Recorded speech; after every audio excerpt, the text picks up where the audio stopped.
بسم اللہ الرحمن الرحیم۔ پیارے بچوں، اس سے پہلے ویڈیو میں ہم نے یہاں تک یہ چیپٹر پڑھ لیا تھا۔ آج ہم پڑھتے ہیں تلاوت کی مقدار۔ تو شروع کرتے ہیں۔ اللہ تعالیٰ کا ارشاد ہے، فَقْرَؤُوا مَا تَيَسَّرَ مِنَ الْقُرْآنِ، سورہ مزمل آیت نمبر 20۔ بس تم سے جتنا قرآن آسانی سے پڑھا جا سکے پڑھ لیا کرو۔ رسول اللہ صلی اللہ علیہ وسلم نے فرمایا، قرآن اس وقت تک پڑھو جب تک تمہارا دل اس میں لگے، جب دل نہ لگ رہا ہو تو کھڑے ہو جاؤ، یعنی پڑھنا چھوڑ دو۔ بخاری اور مسلم کی روایت ہے۔ قرآن کو 3 دن سے کم میں ختم نہیں کرنا چاہیے۔ رسول اللہ صلی اللہ علیہ وسلم نے فرمایا، جو قرآن مجید کو 3 دن سے کم میں ختم کرے گا وہ کچھ نہ سمجھے گا۔ ترمذی، ابو داؤد، دارمی یہاں سے روایت لی ہے۔ بہت جلدی ہو پھر بھی احتیاط کا تقاضا یہ ہے کہ ہفتہ بھر میں ختم کیا جائے۔ حضرت عبداللہ ابن عمر رضی اللہ تعالیٰ عنہ سے روایت ہے کہ انہوں نے خود رسول اللہ صلی اللہ علیہ وسلم سے دریافت فرمایا تو آپ صلی اللہ علیہ وسلم نے فرمایا، 1 ماہ میں ختم کرو، 1 مہینے میں۔ حضرت عبداللہ ابن عمر نے عرض کیا، اے اللہ کے رسول، میں اس سے زیادہ کی قوت اپنے اندر پاتا ہوں۔ تو آپ صلی اللہ علیہ وسلم نے فرمایا، 10 دنوں میں ختم کرو۔ حضرت عبداللہ ابن عمر نے مزید کم مدت میں ختم کرنے کی اجازت چاہی تو آپ صلی اللہ علیہ وسلم نے فرمایا، 7 دنوں میں ختم کرو، اس سے کم میں نہیں۔ بخاری کی روایت ہے۔ ہفتہ بھر کی مناسبت سے ہی قرآن مجید کو 7 منزلوں میں تقسیم کیا گیا ہے۔ گویا ایک منزل 1 دن کی مقدار تلاوت ہے۔ اسی طرح مہینہ بھر کا لحاظ کر کے پورے قرآن کو 30 پاروں میں تقسیم کیا گیا ہے۔ گویا 1 دن میں 1 پارے کی تلاوت کرنی چاہیے۔ رسول اللہ صلی اللہ علیہ وسلم حضرت جبرائیل علیہ السلام سے ماہ رمضان میں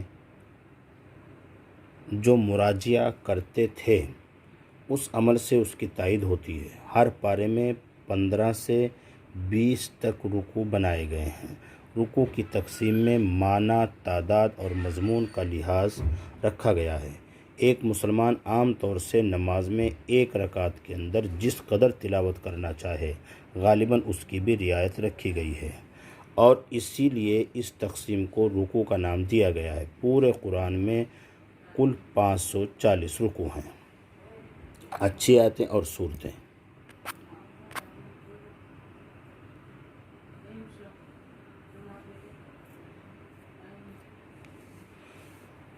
اس تقسیم کے علاوہ اللہ کی جانب سے 2 تقسیم ہیں، اول آیات، دوم سورتیں۔ آیت کے معنی ہے نشانی، اس کی جمع آیات ہے۔ راستے کے نشانات جو سفر کی سہولت کے لیے بنائے جاتے ہیں انہیں بھی آیات کہتے ہیں۔ قرآن کی ہر آیت چونکہ منزل مقصود کی طرف رہنمائی کرتی ہے اس لیے اسے آیت کا نام دیا گیا ہے۔ قرآن مجید میں کل 6666 آیات ہیں۔ آیت کی بناوٹ میں جملوں کی بناوٹ اور تکمیل پیش نظر نہیں ہوتی۔ بہت سے مقامات ایسے ہیں کہ ایک جملہ کئی آیات کے بعد مکمل ہوتا ہے، اور ایسا بھی ہوتا ہے کہ ایک ہی آیت میں کئی مکمل جملے آ جاتے ہیں۔ ایسا معلوم ہوتا ہے کہ آیت کی حد بندی زور کلام اور آہنگ کو مد نظر رکھ کر کی گئی ہے۔ آہنگ کی تخلیق کا ایک مؤثر ذریعہ قافیہ ہے۔ اس طرز کی وجہ سے انہیں یاد رکھنا آسان ہو جاتا ہے۔ سورہ کے معنی فصیل اور شہر پناہ کے ہیں۔ جس طرح فصیل کی وجہ سے ایک شہر زمین کے دوسرے حصوں سے ممتاز اور علیحدہ ہوتا ہے، اسی طرح ایک سورت بھی قرآن کے ایک حصے کو دوسرے حصوں سے ممتاز اور علیحدہ کرتی ہے۔ نیز جس طرح شہر پناہ سے شہر محفوظ ہو جاتا ہے، اسی طرح اللہ تعالیٰ نے قرآن مجید کو مختلف ٹکڑوں میں بانٹ کر اس کے الفاظ و مضامین کو محفوظ فرما دیا ہے۔ قرآن مجید میں کل 114 صورتیں ہیں۔ اس کے بعد ہے بیٹے مشقی سوالات۔ نمبر 1، مندرجہ ذیل کی خانہ پوری کیجیے، یعنی نیچے لکھی ہوئی جو چیزیں ہیں اس میں جو خالی جگہ ہیں ان کو بھریے، تو جس کو ہم فلپس کہتے ہیں۔ نمبر 1، عربی میں تلاوت کے معنی ہیں، خالی جگہ میں بھریں گے، تلاوت کے معنی ہے پڑھنا، پیروی کرنا۔ عربی میں تلاوت کے معنی ہیں پڑھنا، پیروی کرنا۔ نمبر 2، گورنر، یہ خالی جگہ ہے، نے قرآن میں اعراب لگائے۔ گورنر حجاج بن یوسف، حجاج بن یوسف نے قرآن میں اعراب لگائے۔ نمبر 3، قرآن مجید میں 114 صورتیں ہیں، خالی جگہ میں کیا آئے گا؟ 114 صورتیں ہیں۔ جو شخص قرآن کو خالی جگہ میں آئے گا اٹک اٹک کر پڑھتا ہے، جو شخص قرآن مجید کو اٹک اٹک کر پڑھتا ہے اس کے لیے دوہرا ثواب ہے۔ نمبر 5، جو شخص قرآن کو خوش الہانی خوبصورت آواز سے نہیں پڑھتا وہ ہم میں سے نہیں۔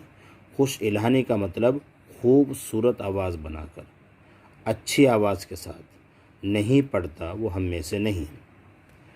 اس کے بعد ہے بیٹے نمبر 2، مندرجہ ذیل کا اردو میں ترجمہ لکھیے۔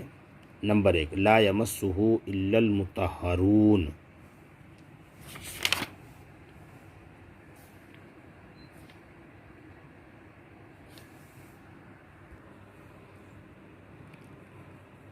یہ دیکھیں، یہ لکھا ہوا ہے لا یمسہ الا المطہرون، پہلا پیج ہے۔ پہلے پیج کے اندر آپ جب لاسٹ میں جائیں گے تو یہ لکھا ہوا ہے لا یمسہ الا المطہرون۔ سورہ واقعہ کی آیت ہے، آیت نمبر 79۔ کیا ترجمہ ہے؟ اسے نہیں چھو سکتے مگر صرف پاک صاف لوگ۔ کس کو؟ قرآن کو۔ اس کو نہیں چھو سکتے مگر صرف پاک صاف لوگ۔ ٹھیک ہے بیٹے، لا یمسہ الا المطہرون کا ترجمہ یہ ہے، اسے نہیں چھو سکتے مگر صرف پاک صاف لوگ۔ اس کے بعد ہے فَاقْرَؤُوا مَا تَيَسَّرَ مِنَ الْقُرْآنِ، فَاقْرَؤُوا مَا تَيَسَّرَ مِنَ الْقُرْآنِ۔ اس کا ترجمہ ہے بیٹے، یہ لکھا ہوا ہے یہاں پر، دیکھیے اللہ تعالیٰ کا ارشاد ہے فَاقْرَؤُوا مَا تَيَسَّرَ مِنَ الْقُرْآنِ۔ سورہ مزمل کی آیت ہے، آیت نمبر 20 ہے۔ کیا ترجمہ ہے؟ پس تم سے جتنا قرآن آسانی سے پڑھا جا سکے پڑھ لیا کرو۔ فَاقْرَؤُوا مَا تَيَسَّرَ مِنَ الْقُرْآنِ، اس کا ترجمہ کیا ہے؟ پس تم سے جتنا قرآن آسانی سے پڑھا جا سکے پڑھ لیا کرو۔ اس کے بعد ہے بیٹے ان قرآن الفجر کان مشہودا، ان قرآن الفجر کان مشہودا، یہ ہے ان قرآن الفجر کان مشہودا۔ بنی اسرائیل کی آیت نمبر ہے 78۔ بے شک فجر کے وقت قرآن پڑھنا مشہود ہے، یعنی فرشتے حاضر ہوتے ہیں اور اللہ کے حضور تلاوت کی گواہی دیتے ہیں، تو بے شک فجر کے وقت قرآن پڑھنا مشہود ہے۔ ان قرآن الفجر کان مشہودا۔ لاسٹ ہے وَرَتِّلِ الْقُرْآنَ تَرْتِیلًا، سورہ مزمل آیت نمبر 4، اور قرآن کو خوب ٹھہر ٹھہر کر پڑھو۔ وَرَتِّلِ الْقُرْآنَ تَرْتِیلًا، اور قرآن کو خوب ٹھہر ٹھہر کر پڑھو، اور قرآن کو خوب ٹھہر ٹھہر کر پڑھو۔ تو یہ والا بیٹے ہمارا یہاں تک پورا ہو گیا۔ ایک رہ گیا ہے یہ کہ 7 دنوں میں قرآن ختم کرو، اس سے کم میں نہیں، اس کو ہم نے پیش کرنا ہے وہاں سے۔ 7 دنوں میں قرآن ختم کرو، اس سے کم میں نہیں۔ یہ ایک حدیث ہے اللہ کے رسول صلی اللہ علیہ وسلم کی، جو ابھی ہم نے پڑھی ہے، یہاں سے لے کر کے بیٹے یہ دیکھیے پیج نمبر ہے 23، اور یہ روایت ہے، یہاں سے یہ نشان لگا ہے عبداللہ ابن عمر سے روایت ہے کہ انہوں نے خود رسول اللہ صلی اللہ علیہ وسلم سے دریافت فرمایا تو آپ صلی اللہ علیہ وسلم نے فرمایا 1 ماہ میں ختم کرو۔ اس صحابی نے پھر کہا جن کا نام عبداللہ ابن عمر ہے، عرض کیا اللہ کے رسول میں اس سے زیادہ کی قوت اپنے اندر پاتا ہوں، تو آپ صلی اللہ علیہ وسلم نے فرمایا 10 دنوں میں ختم کرو۔ ان صحابی نے پھر یہی بات کہی جن کا نام عبداللہ ابن عمر ہے کہ میں تو اس سے بھی زیادہ پڑھنے کی طاقت رکھتا ہوں، اجازت چاہیے، کم مدت میں 10 سے زیادہ کر سکتا ہوں۔ تو آپ صلی اللہ علیہ وسلم نے فرمایا 7 دنوں میں ختم کرو، اس سے کم میں نہیں۔ یہ ہے اس کا جواب۔ یہ حدیث پوری کی پوری بیٹے یہاں سے لے کر کے یہ ساری یہ آ گئی بیٹے، اس کو دھیان سے دیکھنا ہے تو اس کا جواب یہ ہے۔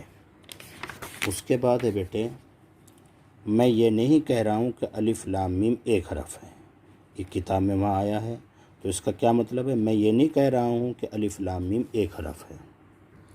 یہ ہے بیٹے تلاوت کی فضیلت کے بارے میں بات ہے کہ جب ہم قرآن پڑھتے ہیں تو اس سے ہمیں کتنا ثواب ملتا ہے اور اس کے متعلق اللہ کے رسول کا کیا فرمان ہے۔ تو یہ لکھا ہے یہ بھی صرف قرآن مجید کا اعزاز ہے کہ اس کے صرف پڑھنے پر بھی ثواب ہے۔ رسول اللہ صلی اللہ علیہ وسلم نے فرمایا جو شخص کتاب اللہ کا 1 حرف پڑھتا ہے اس کے بدلے اس کی 1 نیکی شمار ہوتی ہے اور ہر نیکی کے بدلے میں 10 گنا اجر ہے۔ میں یہ نہیں کہہ رہا ہوں کہ الف لام میم 1 حرف ہے، نہیں، بلکہ الف 1 حرف ہے، لام 1 حرف ہے اور میم 1 حرف ہے۔ یہاں سے لے کر کے بیٹے یہ پوری لائن، اس کے بعد یہ والی لائن پوری کی پوری، اس کے بعد یہاں سے لے کر کے یہاں تک یہ، اس کے بعد مختصر نوٹ لکھیے۔ مختصر نوٹ لکھیے، 2 چیزیں دی ہیں انہوں نے نوٹ لکھنے کی، تلاوت قرآن کے آداب میں لکھنا ہے اور ایک تلاوت کی مقدار میں لکھنا ہے، ٹھیک ہے۔ مختصر نوٹ لکھیے، یہ سوال کیا انہوں نے، تو یہ ہے تلاوت قرآن کے آداب، تلاوت کی مقدار، یہ ہے یہاں سے بیٹے تلاوت کے آداب۔ اس پر آپ نوٹ لکھیں گے اپنی طرف سے، تو نوٹ یہ لکھیں گے آپ تلاوت کے آداب کیا ہیں، قرآن مجید پڑھنے سے پہلے یعنی اس کے ادب کیا کیا ہیں، کس طرح ہم اس کا احترام کریں، کیسے تلاوت کریں۔ تو سب سے پہلے نمبر ہے طہارت یعنی پاک، تلاوت سے پہلے پاک صاف ہو لیں، وضو کر لیں۔ نمبر 1 پاک صاف ہو لیں، وضو کر لیں۔ اللہ تعالیٰ کا ارشاد لا یمسہ الا المطہرون کہ اس کو صرف وہی چھو سکتے ہیں جو پاک صاف لوگ ہیں۔ اسی طرح جگہ جگہ صفائی کا بھی لحاظ ہے۔ دوسرے نمبر پہ تلاوت کے اوقات، جب بھی موقع ملے تلاوت کریں، لیکن تلاوت کے لیے رات اور صبح کے وقت کو خصوصی فضیلت حاصل ہے کیونکہ یہ اوقات یہ۔ اس کے بعد ہے نمبر 3 پہ تعوذ و تسمیہ، یعنی جب شروع کریں قرآن مجید کو تو اعوذ باللہ پڑھیں، پھر بسم اللہ پڑھیں، اور وہ کہاں حکم ہے قرآن میں وہ بتایا۔ پھر ہے خوش الہانی یعنی خوبصورت آواز سے پڑھیں، جیسے کہ رسول اللہ صلی اللہ علیہ وسلم نے فرمایا اپنی آواز اور اپنے لہجے کو قرآن کو آراستہ کرو، ٹھیک ہے۔ اس کے بعد ہے ترتیل یعنی قرآن کو ٹھہر ٹھہر کر پڑھو۔ تو یہ ہے نوٹ میں کیا کیا باتیں آئیں گی یہ لکھنا ہے۔ نمبر 1 پاکی اور صفائی، نمبر 2 قرآن کی تلاوت کب کرنی ہے، نمبر 3 اعوذ باللہ بسم اللہ پڑھنا ہے، نمبر 4 اچھی خوبصورت آواز سے پڑھنا ہے، ترتیل کے ساتھ یعنی ٹھہر ٹھہر کر پڑھنا ہے، جہری اور سری اونچی آواز نال پڑھنا ہے یا آہستہ آواز نال پڑھنا ہے، نمبر 4 رموز و اوقاف، کہاں ٹھہرنا ہے کہاں نہیں ٹھہرنا ہے۔ اس کے بعد سجدہ تلاوت، یہ قرآن مجید کے آداب ہیں، ان کے اوپر ایک نوٹ لکھیے۔ دوسرا ہے تلاوت کی مقدار، کتنا پڑھیں، تو تلاوت کی مقدار میں یہ ہے یہاں سے لے کر کے جو ہم نے آج پڑھا ہے، یہ دیکھ لیجئے بیٹے، یہاں سے لے کر کے یہ اس پر آپ پڑھ کر کے اس پر نوٹ لکھیں، ویڈیو میں سے دیکھ لیں۔ تو یہ آج ہمارا چیپٹر پورا ہو گیا ہے، اس کو بیٹے دھیان سے دیکھ لو، اور یہ ویڈیو ہماری ہے۔ السلام علیکم ورحمۃ اللہ وبرکاتہ۔